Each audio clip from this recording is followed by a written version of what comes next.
नमस्कार साथियों, मैं दीपक सर परफेक्ट स्टडी जोन के यूट्यूब चैनल में आप सभी का स्वागत करता हूं। आज हम पढ़ेंगे प्रश्नावली 9.1 का प्रश्न क्रमांक 11वां। एक नहर के एक तट पर एक टीवी टावर ऊर्ध्वाधर खड़ा है। तो यहां पर देखिए, ये हो जाएगा नहर का एक तट जिस पर एक टीवी टावर खड़ा है। टावर के ठीक सामने दूसरे तट पर एक अन्य बिंदु से टावर के शिखर का उन्नयन कोण 60 अंश है।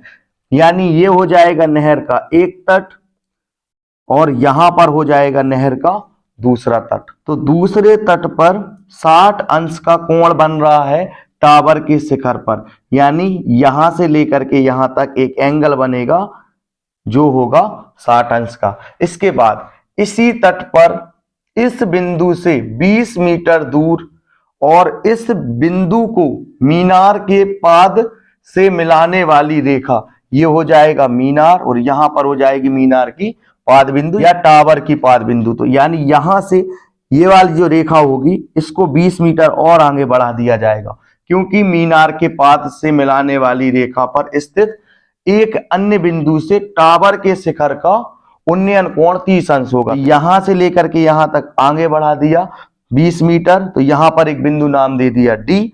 तो बिंदु डी से टावर के शिखर का जो उन्नयन कोण है वो 30 अंश है और यहां पर इनके बीच की जो दूरी है वो है 20 मीटर।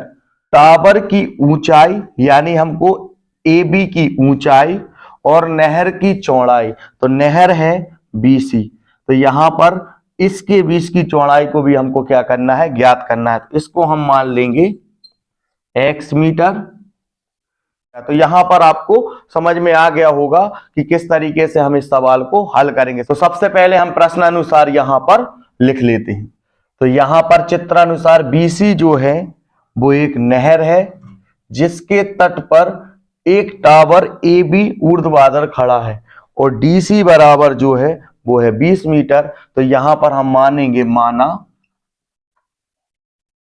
BC बराबर x मीटर, यानी नहर की जो चौड़ाई है उसको हमने मान लिया है x मीटर। तो यहां पर दो कोण बनेंगे, एक कोण होगा कोण ADB जो होगा 30 अंश का और दूसरा कोण होगा ACB जो होगा 60 अंश का। तो यहां पर हम लिखेंगे, तो यहां पर दो कोण जो होंगे वो समकोण होंगे, जिसमें एक कोण होगा ABC, चूंकि B पर जो है वो 90 अंश का कोण बन रहा है, यानी यहां पर B कोण होगा समकोण। तो यहां पर जो दूसरा समकोण त्रिभुज होगा वो होगा ABD। तो अब हम क्या करेंगे, यहां पर समकोण त्रिभुज ABC से इसको हल करेंगे और यहां पर ये हो जाएगा आधार जिसको हमने माना है x मीटर। और यहां पर हमको क्या ज्ञात करना है, यहां पर हमको ऊंचाई ज्ञात करनी, यानी यहां पर लंब और यहां पर आधार। तो यहां पर लाल बटे कक्का से समझते हैं कि लंब बटे आधार का फॉर्मूला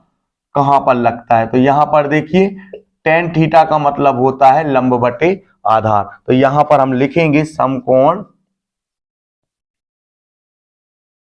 त्रिभुज ABC में, तो यहां पर लिखेंगे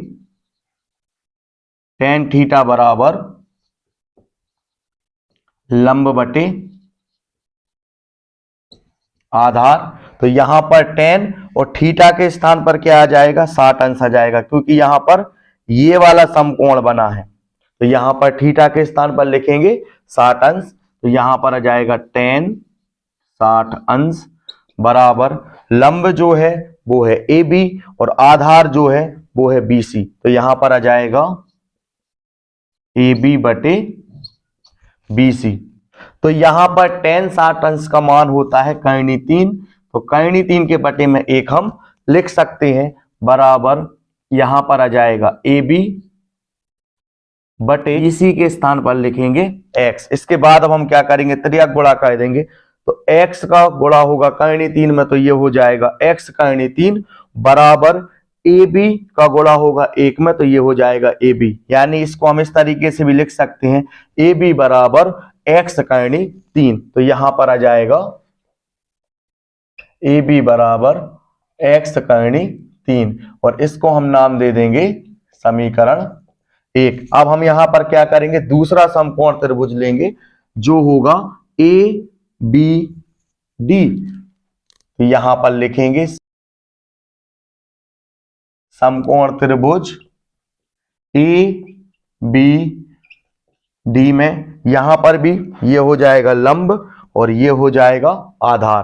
तो यहां पर tan थीटा का फॉर्मूला लगेगा क्योंकि tan थीटा का मतलब होता है लंब बटे आधार।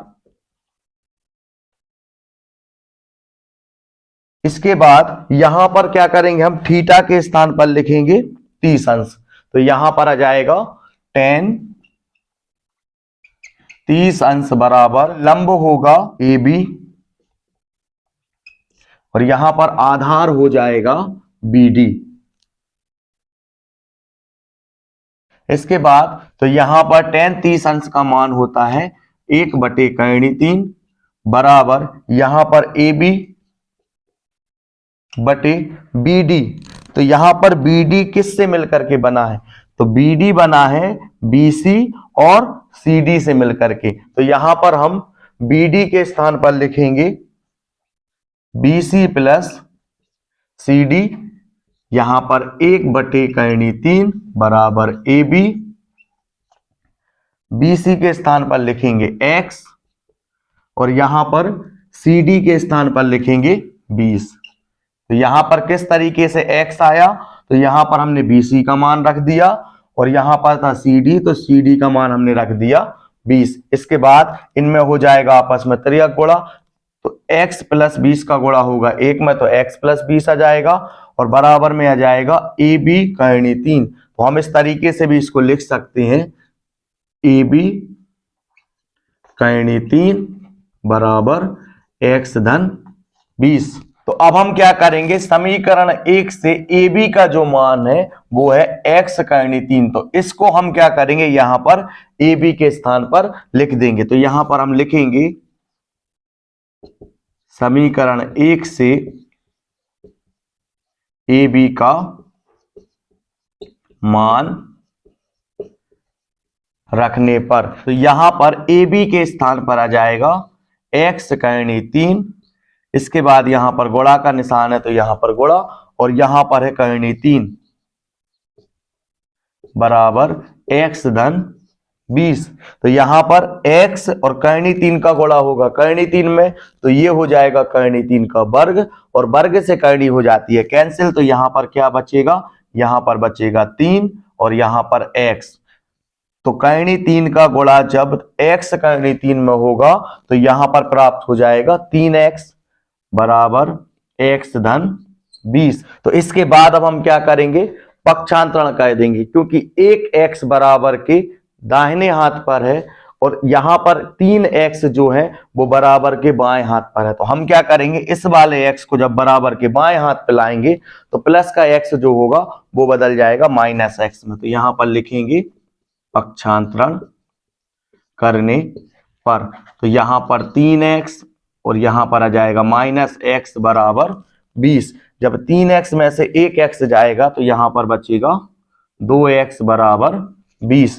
तो यहां पर आ जाएगा x बराबर 20/2। तो ये हो जाएंगे आपस में कैंसिल, 2 एकम 2, 2 धाम 20। तो यहां पर लिखेंगे x बराबर 10 मीटर।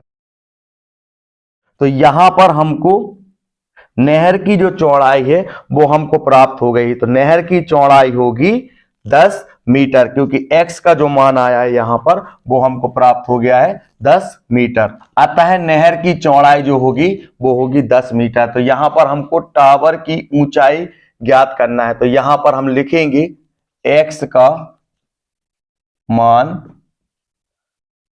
समीकरण 1 में रखने पर, समीकरण 1 जो है वो है ए बी बराबर x करणी 3।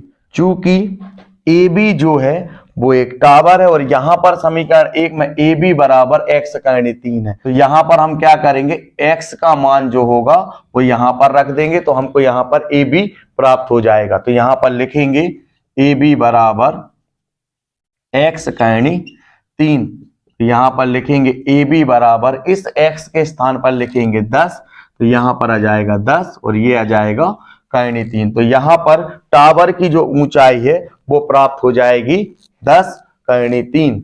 अतः टावर की जो ऊंचाई होगी वो प्राप्त हो जाएगी 10 कर्णी 3। तो इस तरीके से ये वाला सवाल जो है वो हल हो चुका है। आपको क्या करना है, वीडियो को रोक करके अच्छी तरह से नोट्स कंप्लीट करते जाइए। यदि वीडियो पसंद आया हो तो वीडियो को लाइक, चैनल को सब्सक्राइब और शेयर करना ना भूलें।